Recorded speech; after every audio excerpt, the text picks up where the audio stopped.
A burocracia possibilitou o controle da economia regional nos centros urbanos. Ao final do período de Uruk, já existia um sistema de registro por meio de textos, base de toda a escrita cuneiforme administrativa utilizada por mais de 3.000 anos posteriormente. A escrita de Uruk é chamada de protocuneiforme porque os sinais eram desenhados na argila com traços finos, em vez de serem impressos com cunhas, como na escrita cuneiforme posterior.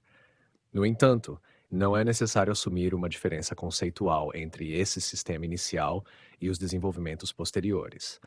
Trata-se da primeira vez na história que seres humanos desenvolveram um sistema de escrita, e as evidências mais antigas de uma escrita propriamente dita provêm da própria cidade de Uruk.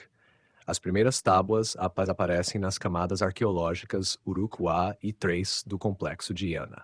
Esses termos passaram a ser usados não apenas para descrever camadas estratigráficas, mas também para indicar estágios no desenvolvimento da escrita, e nesse sentido são aplicados a textos encontrados fora de Uruk.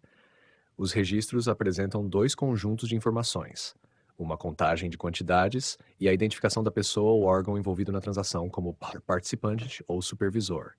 Técnicas distintas da escrita podiam indicar esse segundo elemento. Os selos, por exemplo, podiam implicar um responsável e estavam em uso muito antes do período Uruk-hai. Desde o sétimo milênio, selos de carimbo eram impressos em jarros ou em massas de argila fixadas a recipientes, identificando a autoridade que garantia o conteúdo. No meio do período de Uruk, o cilindro-selo substituiu o selo de carimbo. Ele permitia uma aplicação muito mais rápida, pois podia ser rolado sobre a superfície em um único movimento contínuo. São atestados inúmeros selos com grande variedade de imagens pictóricas. Cada selo pertencia a um funcionário específico ou a um escritório administrativo, cuja identidade podia ser reconhecida por meio do desenho. A profusão de selos distintos demonstra a presença de uma classe de oficiais na cidade de Uruk que supervisionava transações e garantia sua legitimidade ao anexar sua marca de autoridade. Os selos não indicavam a quantidade nem o conteúdo específico envolvido em uma transação. Diversas técnicas para registrar esse tipo de informação parecem ter sido testadas ao mesmo tempo ou em rápida sucessão, sendo documentadas em diferentes sítios do Oriente Próximo. Em Uruk, a estratigrafia arqueológica está demasiadamente confusa para que se possa estabelecer com clareza a sequência dessas técnicas. No sítio iraniano ocidental de Susa, contudo, observa-se, antes do nível arqueológico correspondente ao Uruk Quarter, um nível no qual surgem pela primeira vez as bulais, seguido de outro com tábuas numéricas.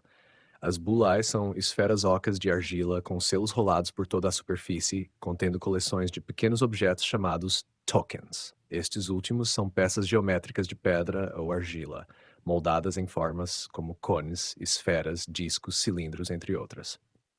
E são consideradas registros de medidas de determinados itens, bens, animais, pessoas. O recebimento de 3 unidades de cevada, por exemplo, poderia ser reconhecido pela entrega de 3 tokens, cada um representando uma unidade. É provável que tokens maiores, da mesma forma, indicassem unidades superiores dentro de um sistema metrológico.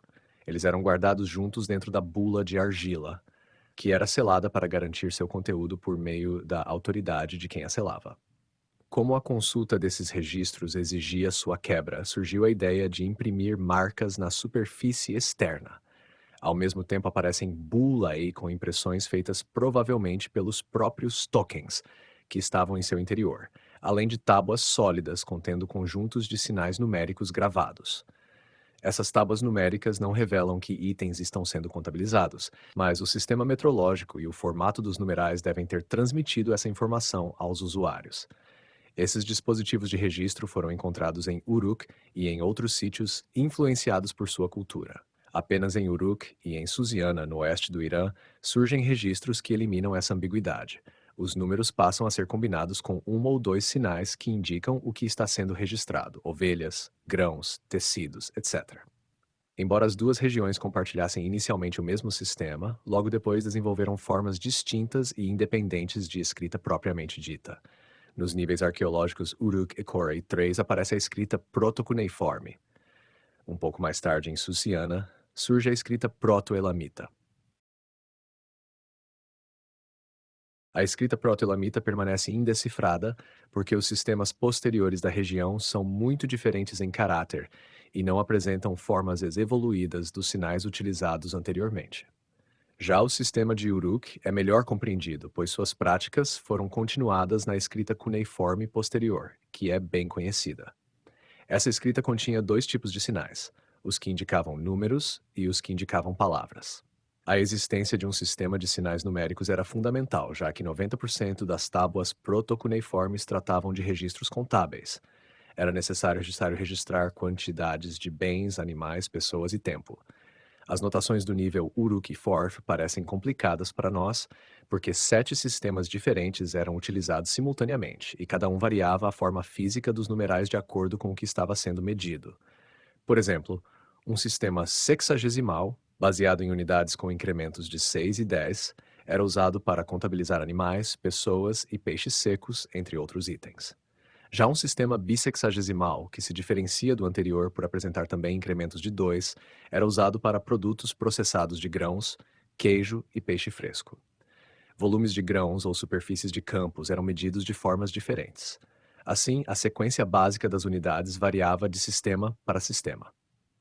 Embora o formato dos sinais numéricos pudesse variar entre os sistemas, os mesmos formatos eram encontrados em diferentes sistemas, às vezes com valores distintos.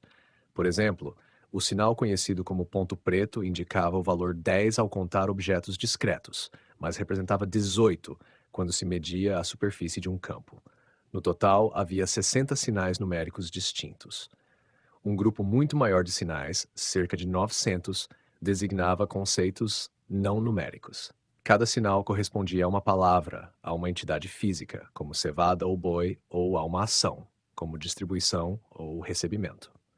A origem das formas desses sinais é motivo de controvérsia. A ideia de que foram baseados em desenhos dos objetos que representam ou em representações bidimensionais de tokens não explica por completo todas as formas. Diversas fontes de inspiração estavam envolvidas. Algumas silhuetas refletiam o objeto físico representado ou parte dele, como uma cabeça de boi para designar um boi. Outras formas eram puramente arbitrárias. Por exemplo, um círculo com uma cruz para indicar uma ovelha. Novos sinais eram criados por meio da combinação de sinais básicos, pela inclinação de seus traços ou pela aplicação de sombreados. Por exemplo, a área da boca em uma cabeça humana era marcada com achuras para indicar a palavra boca. Ou o sinal para água era adicionado ao de cabeça para expressar o verbo beber. Para que o sistema funcionasse, todos os usuários precisavam conhecer o significado dos sinais, e deviam existir convenções que permitissem reconhecer a intenção do escriba e orientar a criação de novos sinais. Os sinais de palavras são a preocupação central do segundo grupo de tábuas encontrado em Uruk, os textos lexicais, que compõem cerca de 10% do corpus de Uruk. Eles consistem em listas de palavras designando cidades, oficiais, animais, plantas e produtos manufaturados, sempre apresentadas na mesma sequência.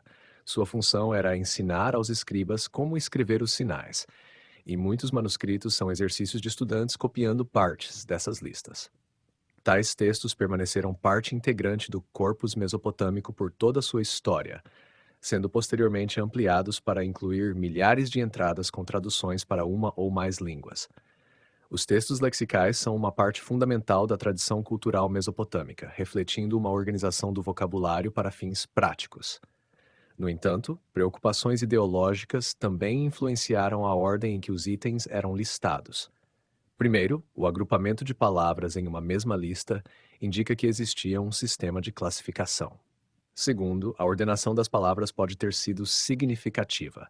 A interpretação da lista padrão de profissões como reflexo de uma hierarquia social sugere que os cargos e sua importância relativa haviam sido sistematizados. Os sinais protocuneiformes mostram pouca conexão direta com a linguagem falada, mas há indícios de que foram desenvolvidos por falantes do sumério. Por exemplo, representaram a palavra suméria para mãe, ama, desenhando uma estrela dentro de um sinal em forma de caixa. Como a estrela podia ser lida como ama, ela sugeria a pronúncia do sinal completo, né? O valor fonético dos sinais permitia seu uso para indicar termos além dos nomes de objetos concretos. O princípio do rebus foi empregado para ampliar esse uso. Por exemplo, o sinal para junco também era usado para indicar o verbo voltar, pois ambos eram pronunciados ji em sumério. A maioria das palavras sumérias era monossilábica. Consequentemente, os sinais usados para escrevê-las também podiam servir para representar sílabas em palavras mais longas ou elementos gramaticais. O nome de uma pessoa, por exemplo, podia ser escrito por meio de várias sílabas. No entanto, a escrita cuneiforme nunca teve como objetivo representar foneticamente todo um texto, mesmo sendo capaz de fazê-lo. Ao longo de sua história, um único sinal podia registrar uma palavra como rei, independentemente do idioma do texto ou da forma gramatical da palavra. Somente na metade do terceiro milênio é que os marcadores de conjugação dos verbos sumérios começaram a ser registrados. E apenas no início do segundo milênio, quando o sumério já era provavelmente uma língua morta, foi feito um esforço sistemático para anotar todos os elementos gramaticais de uma frase. É importante lembrar que o cuneiforme é uma escrita, não uma língua. Assim como o alfabeto latino pode ser usado para escrever diferentes idiomas, a escrita cuneiforme também podia fazer isso, e de fato foi usada para registrar diversas línguas do Antigo Oriente Próximo. Só podemos identificar qual era a língua registrada baseando-nos na escrita silábica das palavras ou nos elementos gramaticais. A escrita inventada no final do período de Uruk já possuía todos os componentes essenciais da escrita cuneiforme. Ela se desenvolveu com a redução do número de sinais, o aumento do uso de sílabas e a transformação dos próprios sinais, substituindo os traços curvos desenhados na argila por formas cada vez mais retilíneas, impressas nela. Uma linha simples passou a ter o formato de um triângulo, pois o escriba primeiro pressionava a ponta do estilete na argila e depois o inclinava para baixo com o lado fino, criando a marca.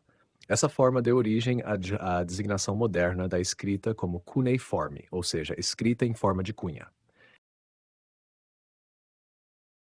Para que a contabilidade funcionasse adequadamente, era necessário um sistema de metrologia plenamente desenvolvido.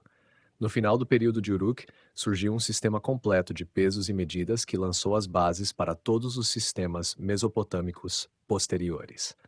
As unidades básicas eram inspiradas em fenômenos naturais e organizadas com uma combinação dos sistemas sexagesimal e decimal, que também caracterizavam os numerais.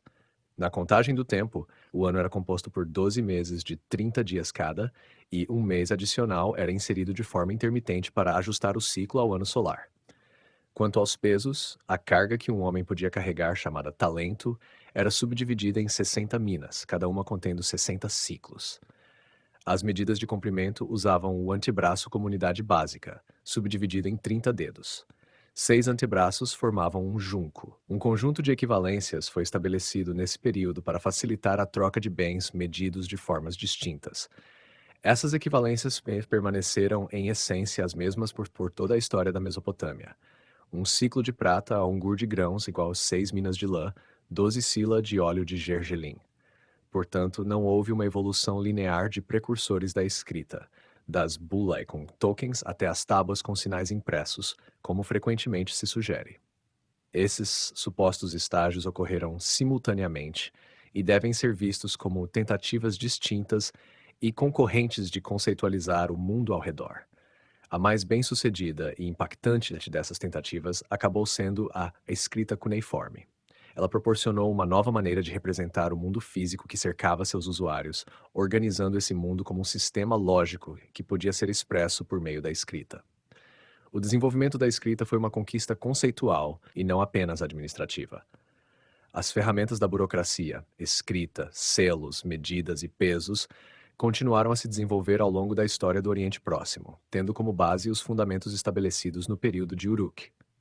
Em grande medida, esses elementos definem o que entendemos como o Antigo Oriente Próximo: a escrita cuneiforme em tábuas de argila, o cilindro-selo e a combinação de unidades decimais e sexagesimais nos numerais. Embora tenham ocorrido variações locais e mudanças ao longo do tempo, a continuidade dos elementos que observamos pela primeira vez no final do período de Uruk mostra o quanto esse período foi crucial para a formação da cultura do Oriente Próximo.